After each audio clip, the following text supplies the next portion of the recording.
بسم اللہ الرحمن الرحیم قل اعوذ برب الفلق۔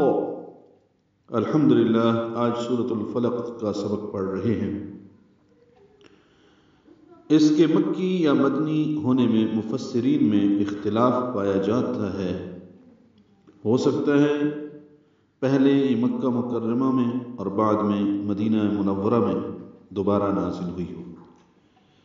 اس سورہ میں 5 آیات ہیں۔ ترتیب نزولی کے لحاظ سے اس کا شمار نمبر 20 ہے، جبکہ ترتیب مصحف کے لحاظ سے یہ 113 نمبر پہ ہے۔ تو شروع کرتے ہیں اللہ کے نام سے جو نہایت مہربان ہمیشہ رحم فرمانے والا ہے۔ قل، قاف پر ہے اور لام باریک ہے، لام ساکن پہ اظہار ہے۔ لفظ قل سے شروع ہونے والی سورتوں کی تعداد 5 ہے، آیات کی تعداد 173 ہے، اور پورے قرآن کریم میں یہ 332 مرتبہ لفظ آیا ہے۔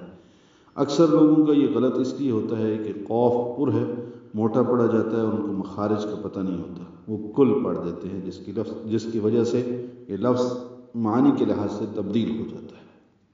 قاف پر ہی پڑھنا ہے۔ قل اعوذ، حمزہ کو اقصی حلق سے ادا کرنا ہے، عین وسطی حلق سے ادا کرنا ہے، اس کو 2 حرکات لمبا کرنا ہے، یہ واو مدہ ہے۔ اعوذ، یہ لفظ بھی اکثر غلط ہوتا ہے، اعوذ لوگ پڑھتے ہیں، واو مس ہو جاتی ہے، یا حمزہ عین بن جاتا ہے، عین حمزہ بن جاتا ہے، ذال کو زا پڑھ دیتے ہیں، یہ غلطیاں ہوتی ہیں۔ اعوذ، ذال نرمی سے پڑھیں گے۔ برب الفلق میں را پر پڑھیں گے، با سے ملائیں گے، با کو لام سے ملائیں گے، اظہار قمری ہوگا۔